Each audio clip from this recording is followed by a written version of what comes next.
பாருங்க, மாயிஞ்சு இன்னைக்கு அறுவடை பண்ணியிருக்கோம். மாயிஞ்சு வந்து ஒரு 10 பேக்ல இருக்குங்க. இது வந்து கொஞ்சம் வெளியில் எல்லா கிழங்கும் தெரிய ஆரம்பிச்சிருச்சுங்க. இஞ்சி நல்லா தெரிய ஆரம்பிச்சிருச்சுங்க. அதனால் நான் இதை மட்டும் இன்றைக்கி அறுவடை பண்ணியிருக்கேங்க.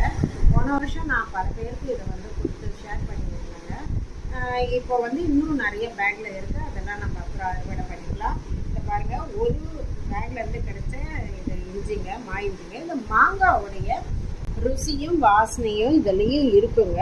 இப்போ இதை நான் வந்து ஊறுகாய் போடுவேன், எது வேணால் இல்லை பண்ணிக்கலாங்க. ஊறுகாய் போட்டு ஒரு வருஷத்துக்கு வச்சுப்பேங்க. இப்போ நான் துவையில் அரைக்கிறதுக்காக இந்த ஒரு பேக்கில் கிடைச்சதை வந்து நான் வந்து இப்போ எடுத்துகிட்டு வந்துருக்கேங்க. ஜீரண சக்திக்கு இது வந்து ரொம்ப நல்லா இருக்குங்க. இப்போ தயிர் சாதத்து கூடலாம் வச்சு சாப்பிடும்போது, சாம்பார் சாதத்து கூடலாம் இந்த ஊறுகாவை ரொம்ப ருசியாக இருக்குங்க.